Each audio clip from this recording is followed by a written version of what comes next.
Hey, I'm Todd Allen, Tropical Garden Theater, Gulf World Marine Park, grand finale of our winter concert series. My buddy B.J. Thomas is here. B.J., good to have you here. Thank you, man. Good to be here. Good to see you again. You looking good? Feeling good? good? Thank you. Ready for a big show? Feel pretty good, yeah. Now, last night you were in Fort Lauderdale area. Yeah, we were. Somewhere. Yeah, somewhere, they all run together. I don't know, yeah. But tonight right here, Panama City Beach. Now tomorrow night, Cypress Gardens. Tomorrow afternoon, actually. Yeah, tomorrow afternoon. Then I'm headed back to Dallas. I live in Dallas, Fort Worth, and then I'm headed to Nashville on Tuesday. And I'm kind of doing a little recording. I got a new record coming out on Curb Records in the spring, and working on that deal. Now that's got to be exciting. How long has it been since you put a record out? Well, it's been about 10 years since I've done a studio thing.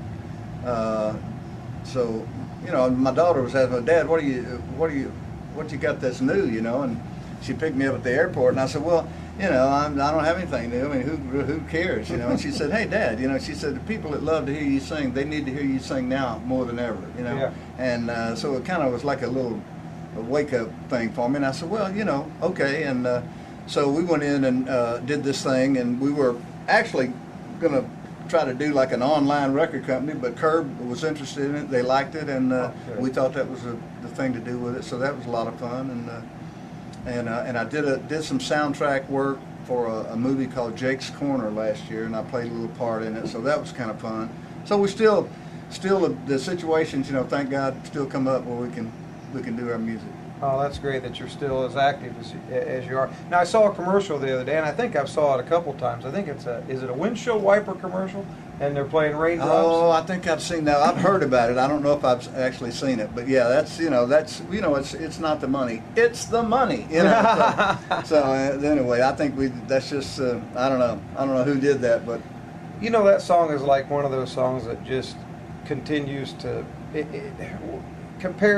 you compared it to, I don't know, like New York, it just sort of, it falls into that category of just those songs. Well, I was timeless. Yeah, well, I appreciate you saying that, and thank you for saying that. It's just, of course, it was, the music was composed by Burt Bacharach, and the lyrics by Hal David, and they're like a couple of the greatest writer-composers of all time from America, and, I just happened to be lucky enough to get that song, and it's shown up in quite a few movies, and it's I've been working on that thing, and people have come to hear me sing that thing for a long time, so I'm glad of that. Now, was that a hit before Butch Cassidy and the Sundance Kid? Well, it came out in October '69, and the movie didn't come out till Christmas. It was a Christmas release. Oh. And the song just laid there. It got a lot of bad reviews and said it was the worst.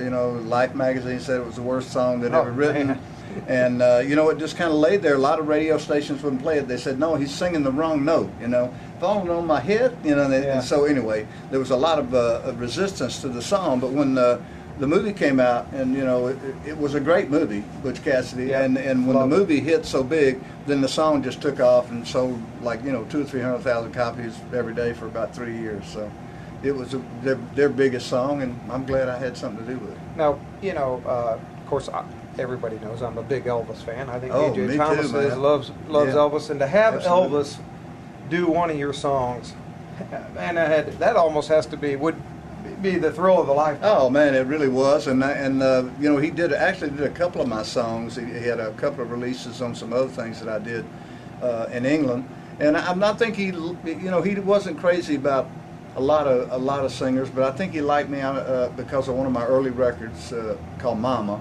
Uh-huh. And it's just legendary how connected he was and how much he loved his mom, as we all do. Yep. But that was one of the big thrills for me. And I don't think I would ever say that anyone did one of my songs better than me. But I think in this particular case, the way he arranged it and the way he performed it live in Vegas, I have to say he might have tagged me a little bit on that one. Well, I mean, every artist has their own stamp on it, and you obviously he was the greatest of all time, and he was a great guy, and I got to sing for him a couple of times in Memphis, Valentine's party, Christmas party, and I still see a lot of the old guys, and I wasn't like one of the inner circle, but I did have a chance to be around him some. He came in and recorded in the same studio where I cut Hooked on a Feeling, New York Woman, Just Can't Help Believing, of course. And hey, you know, we all are inspired by him, and Yeah. we still all kind of owe him for Yeah, what he yeah, we made possible really do. for us, you know. Now, we've had the Jordanaires here several times. You know, Gordon Stoke and Ray Walker. I know they're buddies of yours. Yeah. They were. I just worked with them really week before last. We did a show, a tribute to Elvis at the Ryman, Oh, okay. and as a benefit for Belmont College there in Nashville. So I saw Ray was there. Ray was there, yeah. Oh, anyway. I Now, still see him.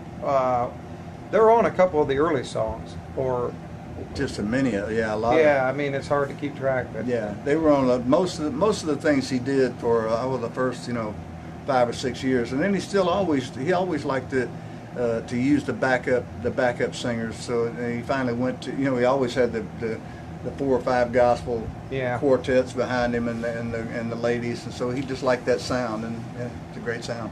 Now you're out on the road still. I mean, you've been doing this a long time. You're not an old guy by any means. But Oh. you started out young, and is it still as fun? Yeah, it's it's still as fun. I mean, I'm 65 now, so the traveling sometimes will beat me up a little worse than it did when I was young. But I still love to do it, and I'm thankful that I still get to do it. And we don't bust it real hard like we used to do back in the day, but we'll do about 80, 85 shows a year, and that's about all I can stand. Well, let me say, on the air that it's guys like you that inspire guys like me to sing your songs, number one, and even come up with ideas spun off of what you guys have created. I appreciate that, man. Thank you. And we can't say enough how much we appreciate you and your group. These guys are as good or better than they've ever been. We're excited. We're going to get a couple clips of the show, and Right. so we'll be back.